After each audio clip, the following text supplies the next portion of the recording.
Hey everyone, Cleo here, and I just filmed an unhaul, and so of course I'm now dreaming of adding books to my shelves again, but I am still working on zero TBR, so instead I thought maybe I should just film a sort of like wish list video, which books are like top of my, I want to get these books as soon as I can reach zero TBR.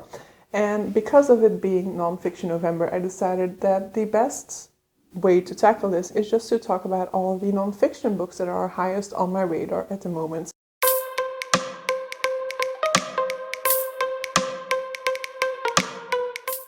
Now, I don't read a ton of nonfiction. I'm definitely not a channel specialized in nonfiction, for example, but I do occasionally really enjoy reading a nonfiction work, and there are definitely a whole lot of nonfiction works that I have enjoyed a whole lot, but it's a type of genre that I never really prioritize. But so hopefully once I reach zero TBR, I'm able to kind of include them a little bit more frequently within my reading, because I won't have like a huge fiction backlist that I'm prioritizing over the nonfiction reads, because there definitely are a few nonfiction reads that I have been wanting to get for years that will be included on this list.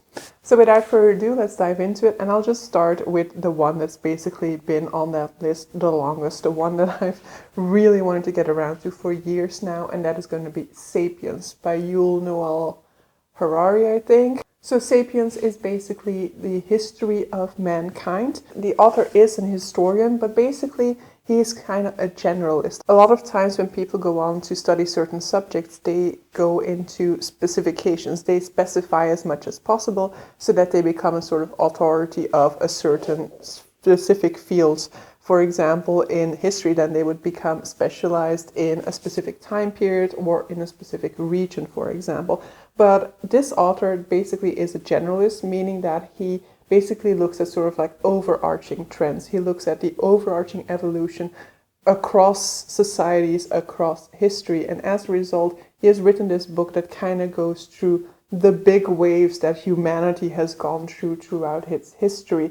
And I have also listened to a podcast episode of Armchair Expert with this author already a very long time ago, and I thought it sounded really fascinating because in that podcast element he already talks about certain aspects that he will dive into within this book, but it sounded so interesting and it sounded like something that is really right up my alley. So I've been wanting to dive into that book for years now.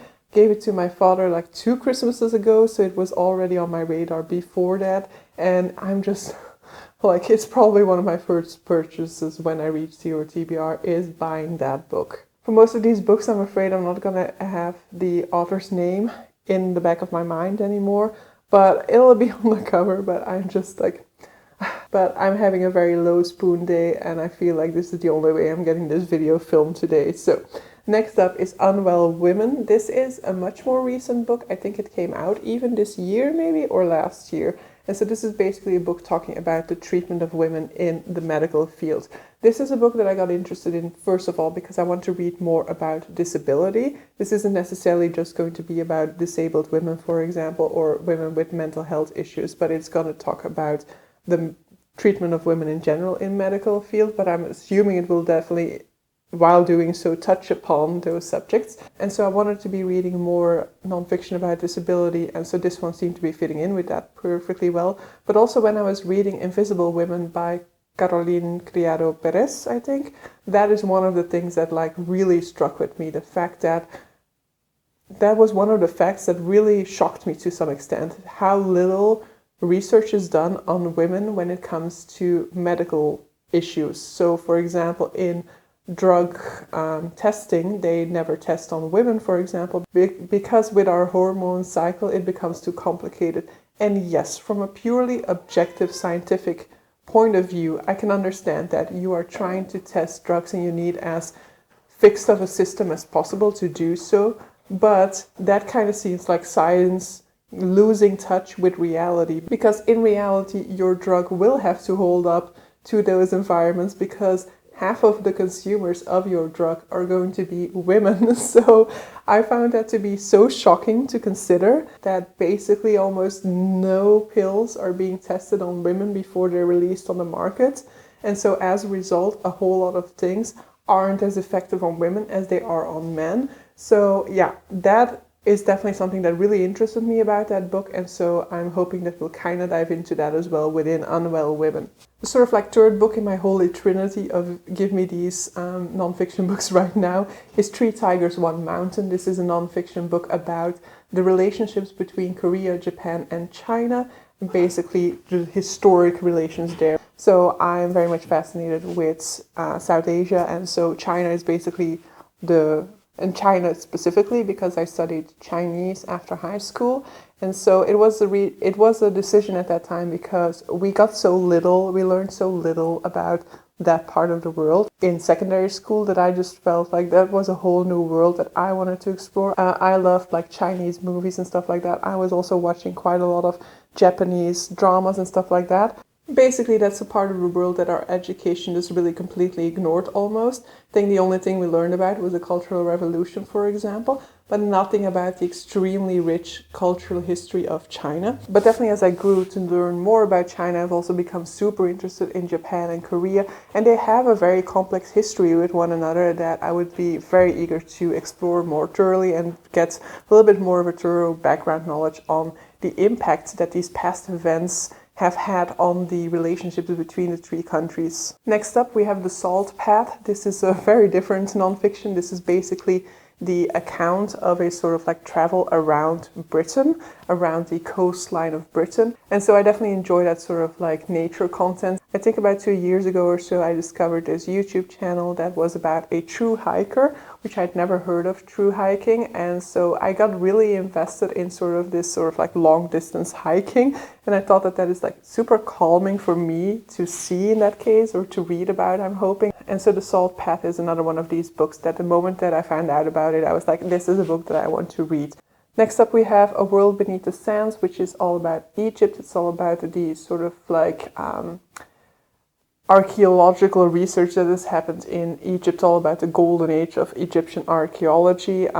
That's at least what I remember it being about. If not, then sorry for that. Egypt is another subject matter that I'm really interested in. Before being interested in China and in Chinese society, I was really interested in Egypt. Basically, I think my interest was triggered because we had this sort of like children's animation show called Papyrus, I think, that I really enjoyed a whole lot. Then we went to Egypt when I was 10 years old, and that was like the journey of my lifetime almost. I was super intrigued about all of that, about pyramids, about the gods of Egypt and all of those things. I just really enjoyed that ancient history a whole lot. And my interest has kind of shifted more towards Asia when I started to study Chinese.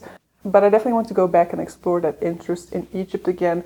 And I would also definitely want to learn more about current day Egypt. This book is not really going to dive into that, I think. But so in the long run, it's definitely part of the plan that I'll also be looking at more like the colonial period and beyond. Then a very recent edition, so it might not be one of the first ones that I get around to, but that is Immune. And so it's basically a visual book, I think. It's like a graphic novel, maybe, not maybe necessarily, but like a fully illustrated book. It seems all about the immune system. And it looks stunning. I do definitely want to explore the inner workings of the human body a little bit more. And I'll either do that through Immune or maybe I'll try The Body by Bill Bryson first, but it's definitely one that I'm interested in. Then we have Astrophysics for People in a Hurry. Like when I needed to decide what to study after secondary school, I briefly considered going into physics because I really liked the stars and all of that. I really wanted to learn more about that. But physics was like the subject that I hated the most. So as a consequence, I didn't do that. But I do still have a very big interest in everything related to the cosmos, to stars, and all of that. So I want to learn more about it. And I've been hearing a lot of good things about this particular one. Then we have Entangled Live. I think I filmed a similar video about a year ago, but then not really specified to one particular genre, and I think that that one was on there as well. It's a book all about fungi and the role that fungi play in our world, and for some reason that really interested me. It also won an award this year for nature writing, I think. I'm not entirely sure, for some sort of a non-fiction subgenre, and so that has renewed my interest in reading this book. Next up we have Afropean. This is another book that has been on my radar for quite a while now. I think it is a more important book for me to get around to educate myself about the Black experience.